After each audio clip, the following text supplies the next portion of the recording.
আর প্রিয় ছাত্রছাত্রীরা, সোমনাথদার কোচিং সেন্টারে তোমাদের সবাইকে স্বাগত। আজ আমি মডেল অ্যাক্টিভিটাস বাংলা পার্ট 4 দশম শ্রেণীর বাংলার পার্ট 4 এর সমস্ত প্রশ্ন উত্তর আজ আমি আলোচনা করব। তোমাদের পার্ট 4 এর আজ এই বাংলা দেওয়ার ফলে পার্ট 4 এর সমস্ত সাবজেক্টের প্রশ্ন উত্তর কিন্তু কমপ্লিট হয়ে গেল। অর্থাৎ তোমরা যারা এখনো করনি পার্ট 1, 2, 3, 4 তোমরা এই ভিডিও ডেসক্রিপশন বক্সে চলে যাবে, আমি একটি লিঙ্ক দিয়ে রাখবো, সেই লিঙ্কে ক্লিক করবে। ক্লিক করলে সমস্ত প্রশ্ন উত্তর তোমরা পর পেয়ে যাবে, অর্থাৎ এক ক্লিকেই সমস্ত প্রশ্নের উত্তর তোমরা পেয়ে যাবে। অর্থাৎ অ্যাক্টিভিটাস 1, 2, 3, 4 ক্লিয়ার হয়েছে। এটা হচ্ছে তোমাদের প্রশ্নপত্র। তো চলো আমরা ভিডিওটাকে শুরু করি।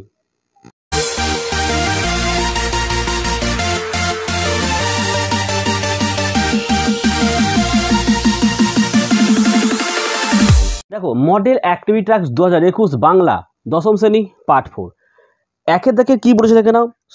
ঠিক উত্তরটি বেছে নিয়ে লেখো। 1.1 তপনের লেখা যে গল্পটি সন্ধ্যাতারা পত্রিকায় ছাপা হয়েছিল তার নাম কি? তো দেখে নাও, অপশান গ প্রথম দিন। ক্লিয়ার হলো। 1.2 চলে আসো। পাঠ্য অসুখী একজন কবিতাটির অনুবাদক। উত্তর কি? অপশান খ হবে নবারুণ ভট্টাচার্য। 1.3 চলে এসো। আফ্রিকা কবিতাটি রবীন্দ্রনাথ ঠাকুরের যে কাব্যগ্রন্থে রয়েছে তার নাম কি? অপশান গ হবে পত্রকূট। 1.4 বাবু কুইল ড্রাইভার্স কথাটি বলতেন। অপশান খ হবে লর্ড কার্জন। 1.5 যে কাব্যগ্রন্থটি শঙ্খ ঘোষের লেখা নয়। তো দেখে না, এখানে শঙ্খ ঘোষের লেখা কিন্তু খ, গ, ঘ এগুলো, কিন্তু দিন ও রাত্রি এটাই শঙ্খ ঘোষের লেখা নয়। ক্লিয়ার হলো। এবার দেখো, দুয়ের দাগের কি বলা হয়েছে, কম বেশি 20টি শব্দে উত্তর লিখতে বলেছে। চলো দুয়ের দাগের আমরা প্রশ্ন উত্তরগুলো দেখে নিই। তো 2.1 কি বলেছে দেখো, কোন কথাটি শুনে তপনের চোখ মার্বেল হয়ে গিয়েছিল? উত্তর, তপন যখন শুনল তার সদ্য বিবাহিতা ছোট মাসির স্বামী অর্থাৎ তার নতুন মেসো একজন লেখক, তখন বিস্ময়ে তার চোখ মার্বেল হয়ে গিয়েছিল। ঠিক আছে, চলে আসো 2.2 কি বলা হচ্ছে। বলছে অসুখী একজন কবিতাটি পাবলো নেরুদার কোন কাব্যগ্রন্থের অন্তর্গত? উত্তর, দেখো অসুখী একজন কবিতাটি পাবলো নেরুদার রচিত লা ডেসডি চাডা কাব্যগ্রন্থের অন্তর্গত। ক্লিয়ার হলো। চলে আসো 2.3 হারিয়ে যাওয়া কালিকলম প্রবন্ধে প্রাবন্ধিক ছেলেবেলায় কার লেখা জ্যামিতি পড়েছিলেন বলে জানিয়েছে? উত্তর, হারিয়ে যাওয়া কালিকলম প্রবন্ধে প্রাবন্ধিক ছেলেবেলায় ব্রহ্মমোহন মল্লিকের জ্যামিতি বই পড়েছেন বলে প্রবন্ধে জানিয়েছেন। তো চলো পরের প্রশ্ন আমরা দেখে নিই। এবারে চলে আসো 2.4 আফ্রিকা কবিতায় দিনের অন্তিমকাল কিভাবে ঘোষিত হয়েছিল? উত্তর, অশুভ ধ্বনিতে দিনের অন্তিমকাল আফ্রিকা কবিতায় ঘোষিত হয়েছিল। 2.5 আরও বেঁধে বেঁধে থাকি কবিতায় কবি পায়ে পায়ে হিমানির বাঁধ বলতে কি নির্দেশ করেছেন? উত্তর, শঙ্খ ঘোষের লেখা আরও বেঁধে বেঁধে থাকি কবিতা থেকে গৃহীত উদ্ধৃতাংশে হিমানির বাঁধ বলতে জানিয়েছেন হিমানি অর্থাৎ বরফের বাঁধ, ভঙ্গুর এবং অস্থায়ী। এখানে কবি আশ্রয়হারা দাঙ্গা বিধ্বস্ত ভারতবাসীর ছিন্নমূল অবস্থাকে বুঝিয়েছেন। ক্লিয়ার হয়েছে। এবারে আমরা চলে আসবো আমাদের 3 দাগের প্রশ্ন। প্রসঙ্গ নির্দেশ কম বেশি 60টি শব্দের মধ্যে লিখতে হবে। 3.1 ওর হবে বক্তাকে কেন তার এমন মনে হয়েছে। দেখো এখানে দুখানা পাঠের উত্তর তোমরা একটা এরকম পাঠ করে লিখবে। আশাপূর্ণা দেবী রচিত জ্ঞানচক্র গল্পে উদ্ধৃত উক্তিটির বক্তা হলেন তপনের ছোট মেসোমশাই। ক্লিয়ার হলো। পরের পাঠে এখানে ছিল কেন তার এমন মনে হয়েছে। তো দেখো গল্পের প্রধান চরিত্র তপন ছোট বয়স থেকেই সে গল্প লিখতে খুব ভালোবাসে। তপনের সমবয়সী অধিকাংশ ছেলেই রাজা রানী, খুন জখম, অনাহার প্রভৃতি চিরাচরিত বিষয় নিয়ে চেনা ছকে গল্প লেখা, কিন্তু তপন লিখে ফেলল তার স্কুলে ভর্তি হওয়ার প্রথম দিনের অভিজ্ঞতা ও অনুভূতি। লেখক মেসোর এই ব্যাপারটি খুব ভালো লাগে এবং তারপরেই তিনি আলোচ্য উক্তিটি করে বসেন। চলো 3.2 এর আমরা প্রশ্নটা দেখে নিই। 3.2 অসুখী একজন কবিতায় কার মাথার উপর বছরগুলি কেন পরপর পাথরের মতো নেমে এসেছিল? উত্তর দেখো, চিলিয়ান কবি পাবলো নেরুদা রচিত অসুখী একজন কবিতা থেকে প্রদত্ত অংশটি নেওয়া হয়েছে। দেখো, কবির অপেক্ষায় দাঁড়িয়ে থাকা সেই মেয়েটি মাথার বছরগুলো পরপর পাথরের মতো নেমে এসেছিল, কারণ কবি তার প্রেমিকাকে জানায়নি যে তিনি কখনোই আর ফিরে আসবে না। কিন্তু জীবন তো আর থেমে থাকে না। বৃষ্টিতে কবির পায়ের দাগ মুছে গেছে এবং ঘাস জন্মেছে রাস্তায়, এবং আস্তে আস্তে বছরগুলো পাথরের মতো হয়ে নেমে আসছিল। ক্লিয়ার হলো? চলে আসো আমাদের 3.3। তো 3.3-এ কি বলা হয়েছে দেখো, আমরা ভিখারি 12 মাস, আয় আরো বেঁধে বেঁধে থাকি। কবিতায় কবির এমন মন্তব্যের কারণ বিশ্লেষণ কর। উত্তর দেখে নাও। কবি শঙ্খ ঘোষ রচিত আয় আরো বেঁধে বেঁধে থাকি কবিতা থেকে উদ্ধৃত লাইনটি নেওয়া হয়েছে। কবিতায় কবি মানুষের দৈন্যদশার কথা তুলে ধরেছেন। কবি বোঝাতে চেয়েছেন মানুষ নানা প্রতিকূলতা ও যন্ত্রণায় ক্ষত নিয়ে বেঁচে আছেন। এই মানুষগুলোর প্রকৃত ইতিহাসের প্রতিফলন হয়নি, তাই কবি আলোচ্য লাইনটিতে অবহেলিত মানুষের কথাই তুলে ধরেছেন। এবার চলে আসো আমাদের নেক্সট প্রশ্ন 3.4। দাও কি বলা হচ্ছে দেখো, উদ্ভ্রান্ত, এটা উদ্ভ্রান্ত আছে, হ্যাঁ, উদ্ভ্রান্ত আদিম যুগের কথা আফ্রিকা কবিতায় কিভাবে উল্লিখিত হয়েছে। দেখো, রবীন্দ্রনাথ ঠাকুরের আফ্রিকা কবিতাটিতে কবি আফ্রিকার আদিম সময় থেকে তার নানান রূপের ছবিকে তুলে ধরেছেন। আদিম যুগে আমাদের পৃথিবী ছিল অশান্ত, ধীরে ধীরে তা শান্ত হয়। সে সময়ে সবকটি মহাদেশ ছিল একই ভূখণ্ডের অন্তর্গত। আদিম অরণ্যে ঘেরা, দুর্গমের রহস্য অন্তর্গত। আদিম অরণ্যে ঘেরা দুর্গমের রহস্য আর দুর্বোধ সংকেত ছিল আফ্রিকা গড়ে ওঠার বিশেষত্ব। এরপর বিভিন্ন মহাদেশ তাদের মূল ভূখণ্ড থেকে আলাদা হয়ে যায়। একবার হবে এটা এইবার তো লেখার একটু মিস্টেক হয়েছে, তোমরা এইভাবে লিখবে যে এইভাবে বারবার, কাটা না, হ্যাঁ, এইভাবে বারবার রদ বদলে স্রষ্টা যখন নিজের সৃষ্টির প্রতি অসন্তোষ, তখন স্রষ্টা বারবার তার সৃষ্টিগুলিকে বিধ্বস্ত করেছিল। ঠিক আছে, তো চলো আমরা পরের প্রশ্নটা দেখে নিই। তো এবার দেখো আমাদের 3.5-এর প্রশ্নটা, আমি যেখানে কাজ করি সেটা লেখালেখির আপিস, সেই আপিসের চিত্র লেখক কিভাবে উপস্থাপিত করেছে। তো চলো উত্তরটা তোমরা দেখো। আলোচ্য অংশটি কবি শ্রী পান্থের লেখা হারিয়ে যাওয়া কালি কলম প্রবন্ধ থেকে নেওয়া হয়েছে।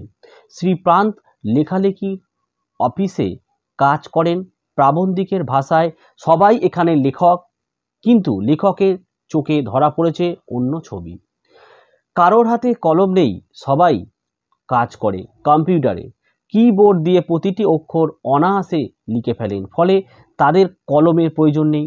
তাই প্রাবন্ধিক শ্রী পান্থ বলেছেন, একদিন যদি অফিসে কলম নিয়ে যেতে ভুলে যায় তাহলে বিপদের কারণ। অফিসে লেখক ছাড়া আর কেউই তেমন কলম ব্যবহার করে না। অফিসের এই চিত্রটি লেখক শ্রী পান্থ হারিয়ে যাওয়া কালি কলম প্রবন্ধে উপস্থাপিত করেছেন। ওকে, এবারে 4-এর দাগের প্রশ্ন চলে আসো। নিচের প্রশ্নগুলির উত্তর নিজের ভাষায় লেখো। 1 নম্বর প্রশ্ন, পৃথিবীতে এমন অলৌকিক ঘটনাও ঘটে। কোন ঘটনাকে অলৌকিক আখ্যা দেওয়া হয়েছে? সেই ঘটনার প্রতিক্রিয়া কি হয়েছিল? জ্ঞানচক্ষু গল্প অনুসারে বুঝিয়ে দাও। তো দেখো উত্তরটি, আশাপূর্ণা দেবী রচিত জ্ঞানচক্ষু গল্পটিতে ছাপ্পার অক্ষরে তপন কুমার রায়ের লেখা হাজার হাজার ছেলের হাতে ঘুরবে, এটাকে অলৌকিক ঘটনা আখ্যা দেওয়া হয়েছে। তপন একজন অল্প বয়স্ক কিশোর লেখকরা যে সাধারণ পৃথিবীর মানুষ তা সে বিশ্বাস করত না। তার লেখক মেশোকে স্বচক্ষে দেখে তপনের ভ্রান্ত ধারণা যায়। তারপর সে নিজে গল্প লেখার উৎসাহ পায়। 3 তলা সিঁড়ি ঘরে বসে সে একটি আস্ত গল্প লিখে ফেলেন। গল্পটি পড়ে তপনের মেশো লেখার প্রশংসা করেন এবং গল্পটি সন্ধ্যা তারা পত্রিকায় ছেপে বের হয়। গল্পের প্রত্যেকটি লাইন আনকোরা, পাকা হাতের কারসাজিতে ভরপুর। তপনের লেখার মৌলিকতা সেখানে খুঁজে পাওয়া যায় না। তখন তপন আর মেনে নিতে পারেন না, তার মন ভেঙে যায়।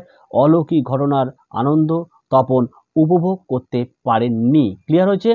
তো চলো আমরা পরের প্রশ্নটা দেখে নিই। দেখো 4.2 এর প্রশ্ন, আয় আরো বেঁধে বেঁধে থাকি কোন কাব্যগ্রন্থের অন্তর্গত কবিতা? কবিতায় এই আহ্বান ধ্বনিত হয়েছে কেন? মানে উত্তর দেখো, আয় আরো বেঁধে বেঁধে থাকি কবিতাটি সমসাময়িক কালের অন্যতম শ্রেষ্ঠ কবি শঙ্খ ঘোষের জলই পাষাণ, বর্গীর জ লহস, জলই পাষাণ হয়ে আছে কাব্য সংকলন থেকে গৃহীত হয়েছে। ক্লিয়ার হয়েছে? প্যারা চেঞ্জ করে লিখবে। কবিতা শুরুতেই এক সংকটময় পরিস্থিতির কথা তুলে ধরা হয়েছে। অসহায় সাধারণ মানুষ প্রত্যক্ষ করেছে যে বাঁয়ে গিরিখাত, ডান দিকে ধস, মাথায় বোমারু বিমান এবং পথ চলতে বাধার সৃষ্টি করে হিমানির বাঁধ, অর্থাৎ যুদ্ধের ভয়াবহতা থেকে মুক্তির কোনো উপায় নেই। আবার যুদ্ধের ফলে তারা গৃহহারা হয়েছে। তারা দেখে যে তাদের চারপাশে ছড়িয়ে ছিটিয়ে রয়েছে শিশুদের শবও। নিজেদের ভবিষ্যৎ প্রজন্মকে এইভাবে শেষ হতে দেখে তাদের মনে প্রশ্ন জাগে, আমরাও তবে এইভাবে এই মুহূর্তে মরে যাব কি? এই সব সাধারণ মানুষ নাম পরিচয়হীন, ইতিহাসে তাদের কোনো উল্লেখ নেই। যে কজন বেঁচে আছে তারা একে অপরের হাত ধরে সংঘবদ্ধভাবে বাঁচার শপথ নেয়। জীবন যখন সংকট সম্পন্ন তখন ঐক্যবদ্ধভাবে বেঁচে থাকাই জীবনের একমাত্র মন্ত্র হয়ে দাঁড়ায়। তো চলো পরের প্রশ্নটি আমরা দেখি। চলো স্যার 4.3 এর প্রশ্নটি কি বলা হয়েছে দেখে নাও।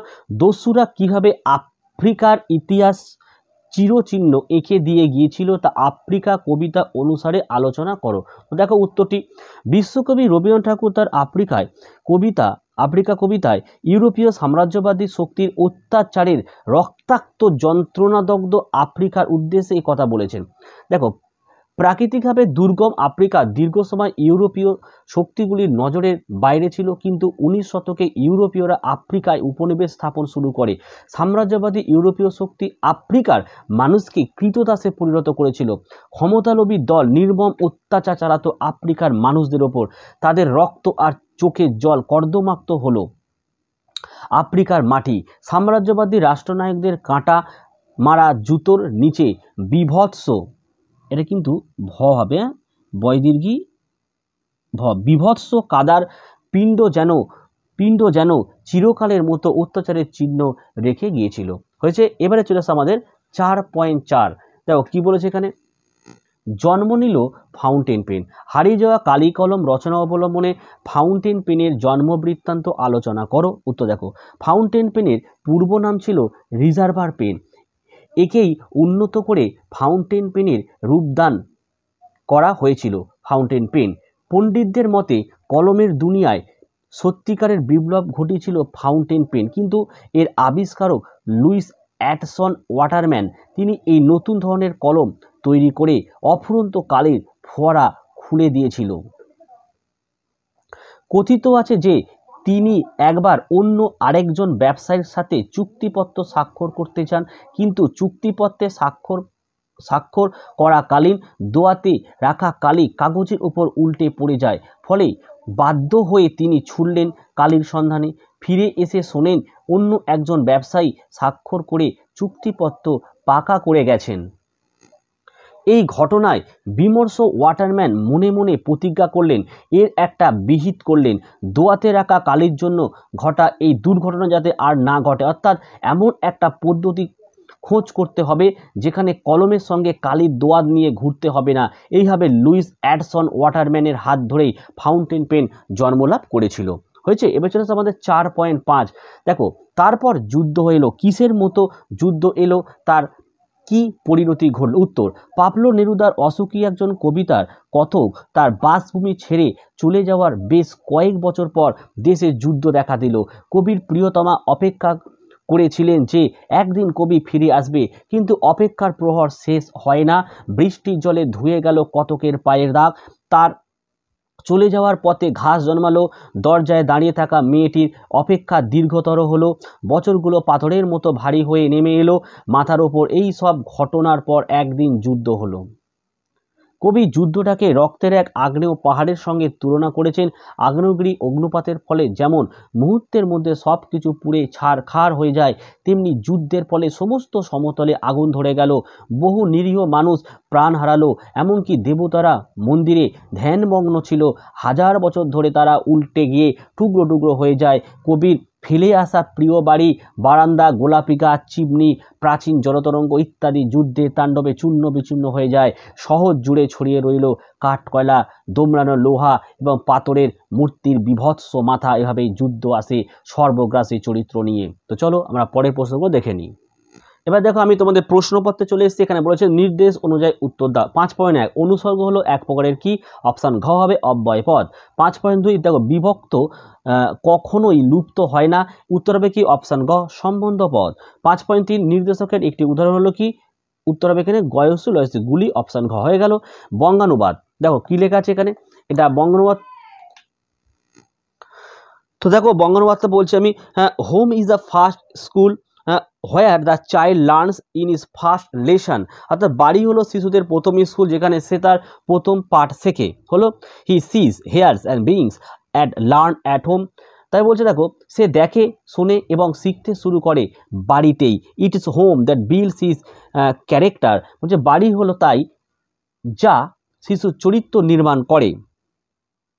In a good home honest and healthy men are made. বলছে একটি ভালো বাড়ি সৎ এবং সুস্থ মানুষ তৈরি করে। ক্লিয়ার? যদি এই ভিডিও তোমাদের ভালো লাগে অবশ্যই তোমরা একটি লাইক দাও এবং চ্যানেলে নতুন হলে চ্যানেলটিকে অবশ্যই সাবস্ক্রাইব করে পাশে থাকা বেল আইকন প্রেস করে এবং অবশ্যই অল নোটিফিকেশনটাকে অন করে দিও, যাতে আমি যখনই কোনো ভিডিও আপলোড করব সবার প্রথম তোমার কাছে কিন্তু পৌঁছে যাবে। আর দরকার হলে তোমরা ভিডিওগুলো অবশ্যই তোমাদের ফেসবুক গ্রুপ বা হোয়াটসঅ্যাপ গ্রুপে শেয়ার করতে পারো, যাতে আরও ছাত্রছাত্রীরা এই উত্তরগুলো পায় এবং ঘরে বসে তাদের কাজটি কমপ্লিট করতে পারে। তাহলে আজকের ভিডিও আমি এখানে শেষ করলাম। তোমরা প্রত্যেকে ভালো থেকো এবং সুস্থ থেকো।